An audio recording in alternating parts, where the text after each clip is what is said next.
Yeah, guys, another week down, another week gone, and the testing in Bahrain for the first week is done. Now, it's very interesting to see that even the car manufacturers are learning from the cars, because these cars are extremely difficult to drive, extremely different, though they have a modernization of what has been driven in the past, but the engine to electric ratio, that 50-50, is really giving them a 50-50 thought, because it's been crazy the way these guys are collecting data, getting down to see how they can get the best out of the car. Because come Melbourne, there will be no room for excuses, no rooms for mistakes. It's all business, it's all ghost, it's all done. Get into Melbourne, let's start, let's see who comes up. Now everybody is looking at how can you gain time, how can you maximize the package you have. Ferrari are looking like they have upper hand, because Ferrari have been using just one power unit, and they've used the power unit to drive over 600 miles just on power unit, and I think they are still using it next week because they just want to get the most out of it. Remember, they used it in Barcelona, now they use it in Bahrain. Those shakedown in Barcelona, they really put some hours into it, close to or over 300 miles or over 300 laps. Now they've done another close to 400 or 300 something miles in Bahrain, which shows these guys are putting in some effort to see how reliable their engine is,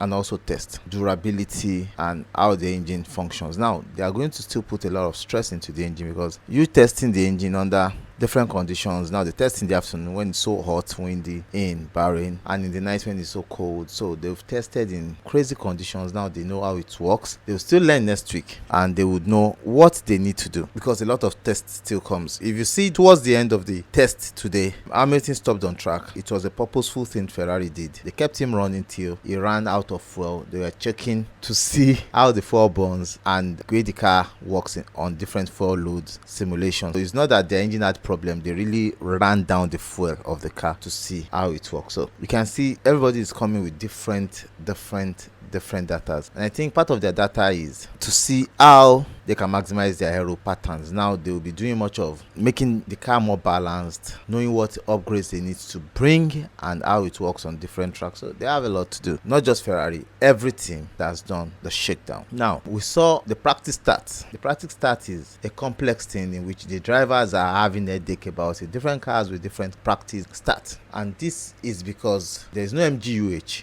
There's a lot of turbo lag, and it's losing a lot of power. So when you press the brake down, accelerate, you need to get the engine rev to a particular point in time, release, and boom. Because of turbo lag, they need to rev to a point in which there's no turbo lag before the release. So there are so many start procedures, which is complex. This year will be a year of new learnings for these drivers. This year you will see some drivers start and somebody in position 50 just jump out, piam, and overtakes them, because it's going to be funny. A lot of drivers will make mistakes, while some will get it right, while some will get it wrong. You cannot say. It's going to be very interesting the way they are revving the engine to over 12,100 revs, just RPM, just to get the start procedure right. But unfortunately for Aston Martin, if they get their engine beyond the 11,000 RPM, the engine is going to blow. They're having overheating issues. Now Honda have started their second engine project, in which they might bring before some races. Probably if they are good enough, they'll bring it in the middle of the race before Melbourne, but I'm not sure it's come before Melbourne. It would still get them about 4 races before they get it fixed. And what is happening? Honda are having serious overheating issues, and I think it is not the Andre Newey's car, but it is still the Andre Newey's car. Let me explain. It's not the Andre Newey's car because Andre Newey needs to get perfect aerodynamics and everything sync, bam. But the overheating is as a result of the design concept, which favors aero but does not favor cooling of the engine and the radiators, which is causing overheating. So if they raise it too much, that was why they cannot do much. They raise it too much, boom, kaboom, engine blows. And they can't run at maximum RPMs because the design concept is not in sync with the engine concept. Now that is why Aston Martin ran away from Mercedes, so that they can have an independent engine. It is us alone. Now they're having the same problem they ran away from Mercedes from. It's going to be a complex one. This year is just like an experiment for them, and I hope Alonso will not start shouting and saying, I told you, this is an F2 engine, this. It's going to be messy for me, I'm not jealous of Aston Martin now. I'm only praying for them that it works. The marriage, I hope it works, because it's going to be a hell of a ride between Aston Martin and Honda this season. It's going to be a hell of a ride for them. Now, let's go to Mercedes. Mercedes, they are still having their engine issue, in the sense that the 16:1, 18:1 issue is being looked at, and there's a possibility of Mercedes having to use a different fuel to compensate, or something will be done just to reduce that. And will Mercedes be happy? They won't be happy. Will their customers be happy? I'm not sure they will be happy. But we saw Mercedes show a little bit of their hand today. The two Mercedes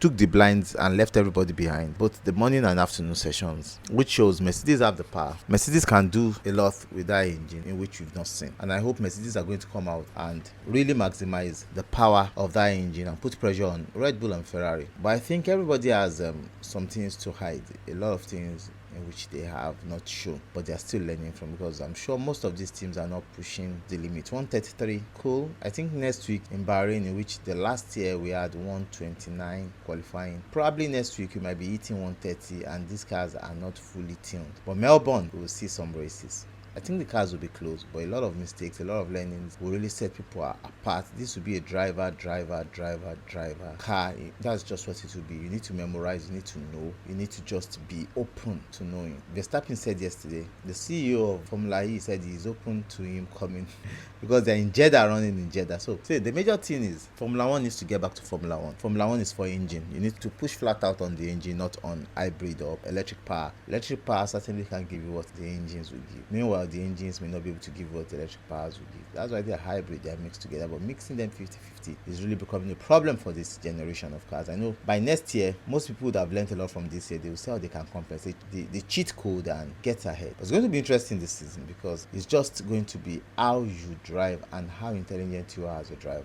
that will save. Up on to the next one. Let me know what you feel about this or what you think about this. Please like, subscribe, share, follow. I love you guys. Thank you. Bye.